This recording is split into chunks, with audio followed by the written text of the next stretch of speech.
of where we are, and we'll take you through that short journey. It shouldn't take too long. Next slide, please, Jen. So you're all familiar with where the project's located. The road, the planned 107-kilometer road runs from the airport at Webequie First Nation, east and then south and then east again, ending on the east side of the Mukotai River near McFalds Lake. You will also probably be familiar with a couple of other projects that are in the area. The other two projects are the Northern Road Link project and the Martin Falls Community Access Road project. So the three projects connect to each other. They were all initiated at different times and are at different stages of the environmental assessment or impact assessment process. So the purpose of the Webequie Supply Road, there's three main purposes. The first being the movement of materials and supplies and people from the airport to the Ring of Fire area. The second and a big purpose is providing local employment and economic development opportunities for community members that will and opportunities that will allow them to basically stay in their community and at the same time hopefully preserve their language and culture by being able to stay in the community. And then finally, the final main purpose here is to provide experience and training opportunities for youth and encourage them to pursue additional skills and knowledge through post-secondary education. So we are now currently in what we call consultation round 2. This has been running since March. We have been in contact with 22 different Indigenous communities as part of this project. These communities have been offered a full offering or suite of options for engaging with us on the project, including both in-person meetings, drop-in sessions, local radio shows, and teleconferences. We've done virtual community meetings with each community in two parts, actually, for our consultation round 2, just because of the amount of material we were covering. So we covered a lot of information in these virtual sessions, and so we've talked to all the communities virtually at least, and a number of them in person as well. So there were, over the course of this project, initially there were 3 main alternatives for the route, or for the corridor, actually.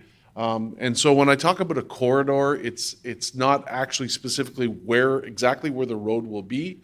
It's a 2-kilometer wide band within which the road would sit, and the idea is having a corridor allows you to adjust the position of the road depending on different things that might be pointed out, for example, by community members.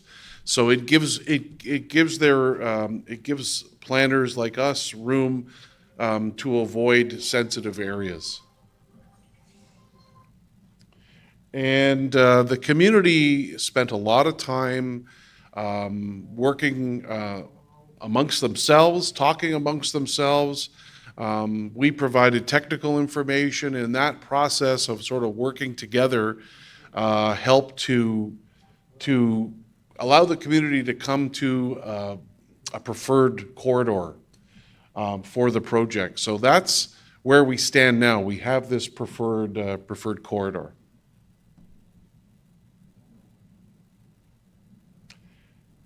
So the one thing that a lot of people don't realize is that a 2-lane gravel road, all-season road like this, is more than just that itself. There's actually other types of infrastructure or elements of infrastructure that are associated with it that are needed either during construction or afterwards as well. So these kinds of things are well, aggregate and rock source areas. So you need material to build the road with. And preferably you want to be able to have these locations where you get the material to build the road close to the road. So we've gone through an exercise of trying to figure out where the road building material such as gravel is and how much might be available, so we can figure out the different locations where we can get this material and identify whether it's going to be temporary or permanent. And of course, with all these sort of facilities like gravel pits, if you can go back one slide, Jen, for a sec, you need to get to the gravel pit because it isn't always right beside where the road is planned. So you need access roads, again, roads to get to the gravel pit. And then those access roads, in some cases, will cross rivers and streams, and you need to have, you have to cross these. You might need bridges or culverts, so you might need crossing structures. And then construction camps are temporary camps because they're used mainly for the workers to live during the construction of the project.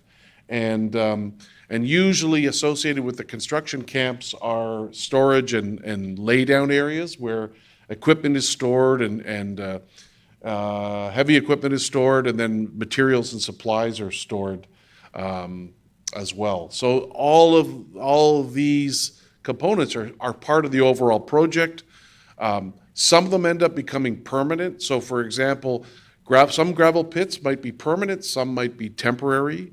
The construction camps would be temporary, the laydown and storage areas would be temporary, but there might be facilities like maintenance areas where they might store equipment for maintaining the road, like road graders or snow plows and stuff like that. So like everything else, like we do with the road to try and identify where the road should go, we do the same process in terms of identifying where all this other stuff goes, right? So all the camp locations, for example. So you see on this map we have 8 different options for camp locations, and they're numbered 1A, 1B, 2A, 2B, 3A, 3B, etc.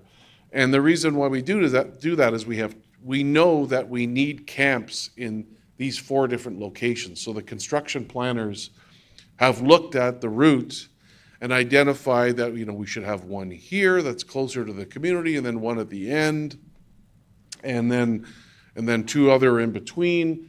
And so what we've done is we narrowed down 2 options for each camp location.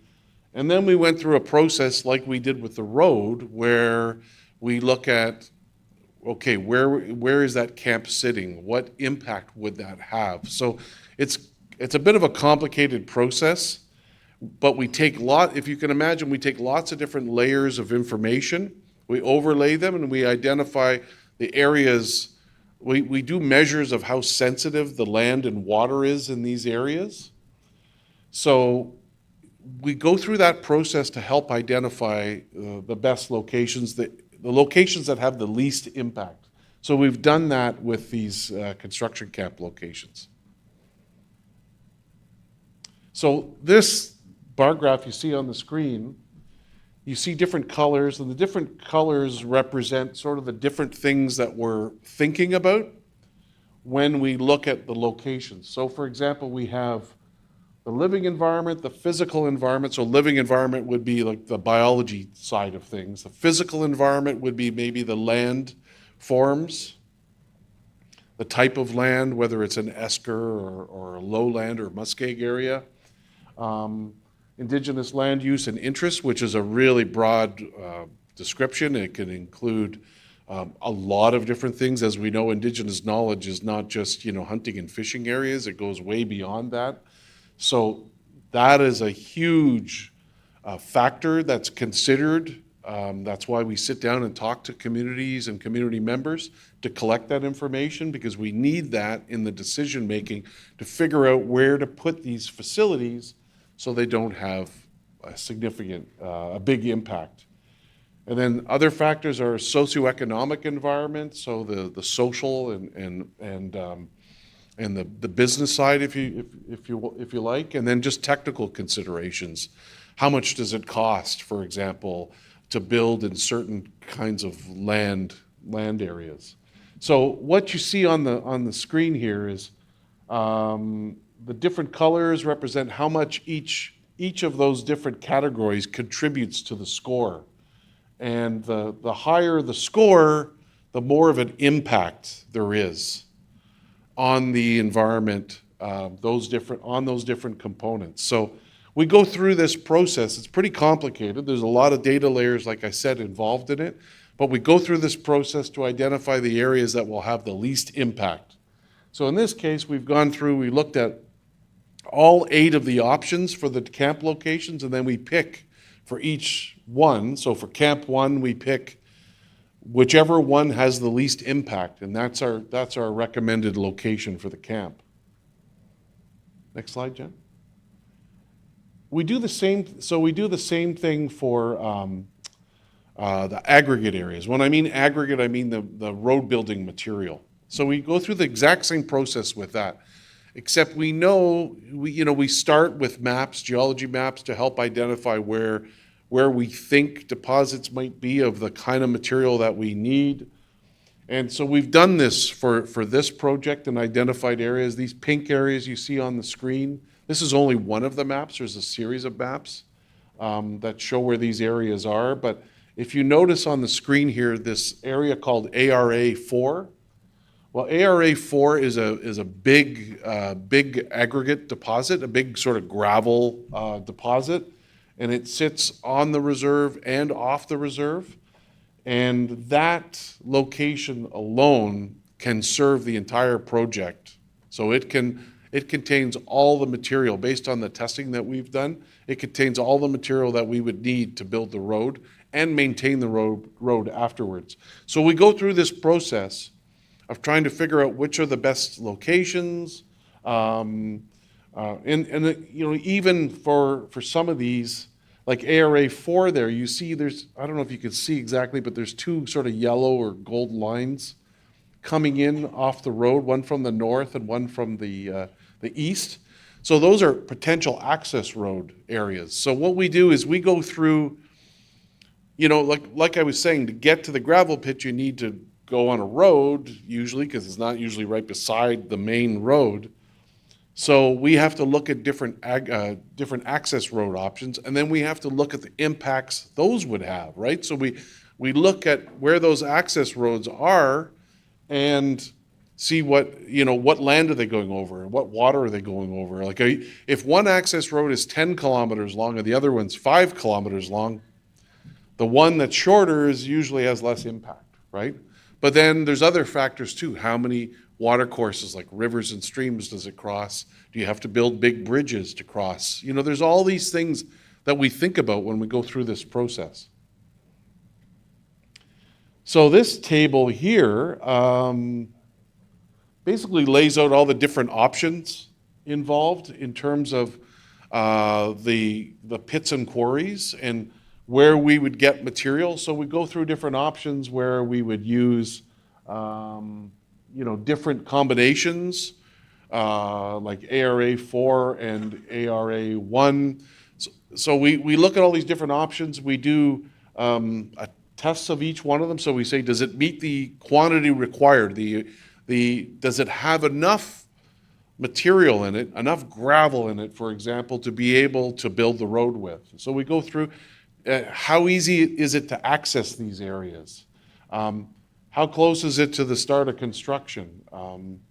Because that's important. The idea is the staging of the construction would begin in Webequie and work its way east from there.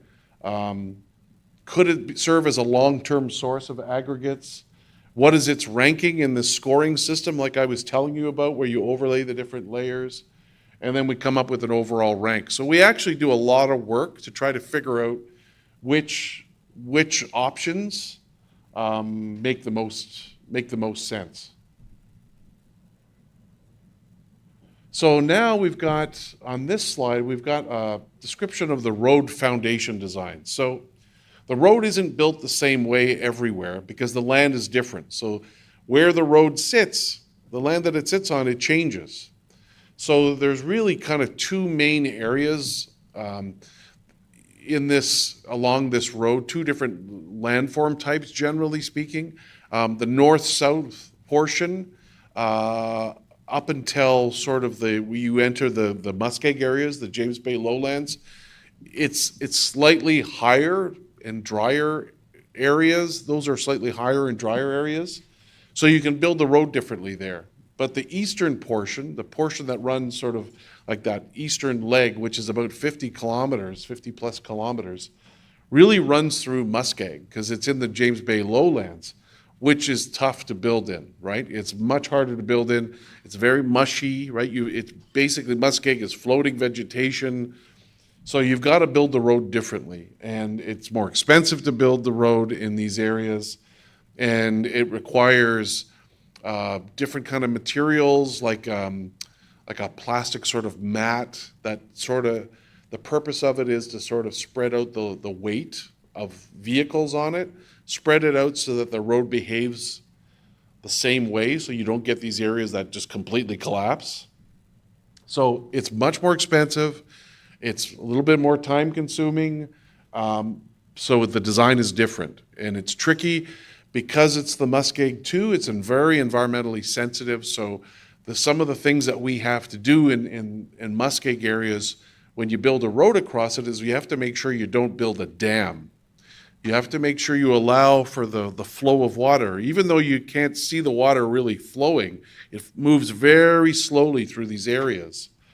So you have to put in more culverts, more areas to allow the water, the flows to be the same on each side. So you don't want a buildup of water and then you can get washouts of the road. So it's tricky work, but there's good examples out there, like from right next door in Manitoba, of building in these areas. We know of a couple of examples there where they've built these roads. They've been observing these roads for 10 plus years, and they've been doing measurements to see if it's impacted the groundwater levels, and everything that we're hearing is really positive. So it's not the first time these have been built. They've been built in Scotland. They've been built in Russia and Siberia.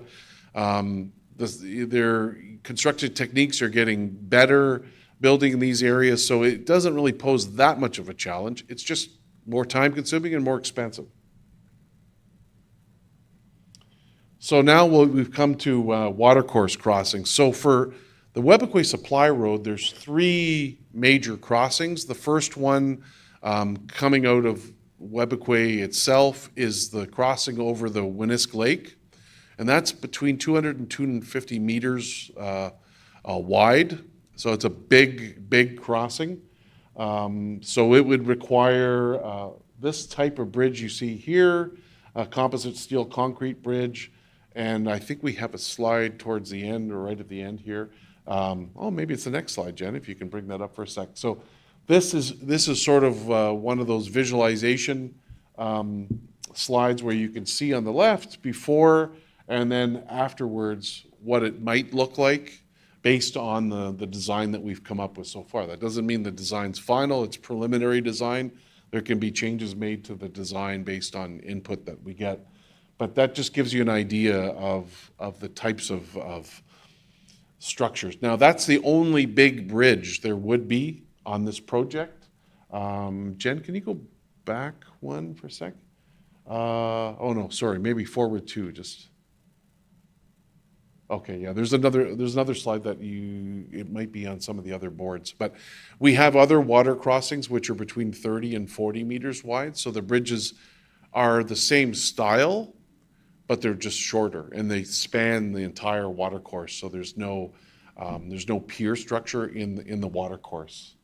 So that sort of will give you an idea between that and culverts. So you know culvert pipes, there's different styles of culvert pipes that are used for different situations.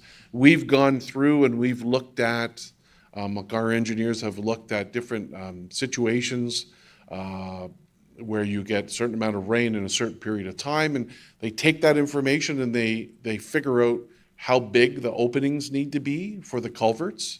So some of them might be very big openings, some of them might be smaller ones. So we've gone through every single location where the road would cross water and identified what we need. So that work has been done.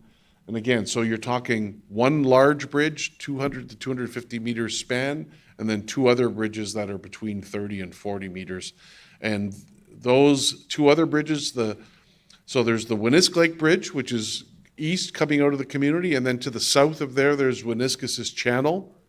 That bridge is 30 to 40 meters span. And then the last big bridge is 30 to 40 meters span at the Mukatai River, which is just west of the end of the road. Next slide, Jen. So, where are we now? Well, this is, again, round 2 consultation. We're taking feedback. We're trying to finalize sort of the evaluation of the alternatives, get feedback from community members, finalize preferred locations of camps and of other facilities, gravel pits. We're finalized, so we've basically completed our field work, and now we're in the process of writing the report, which is a big job. And then, but again, we're always talking to community members, taking information in from community members and feeding that into our process.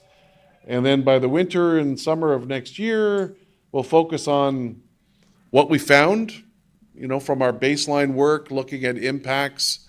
If we flagged anything that we're concerned about and how we can mitigate that. You'll hear that word mitigate. That means reduce or lessen impacts, sometimes eliminate impacts.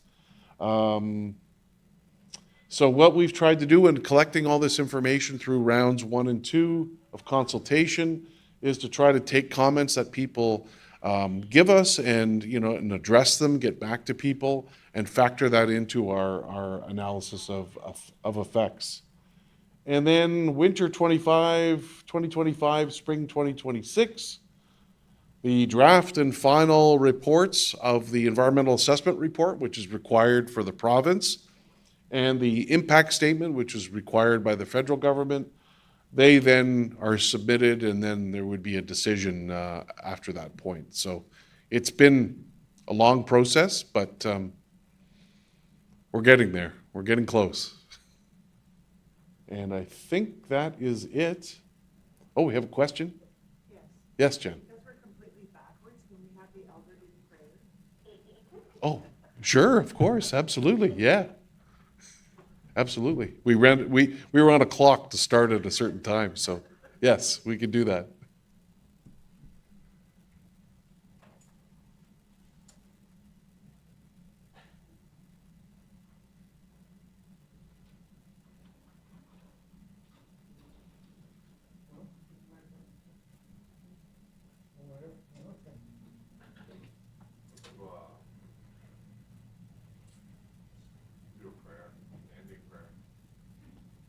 This will be an ending prayer, yes. Well, we got some food back there, so we'll do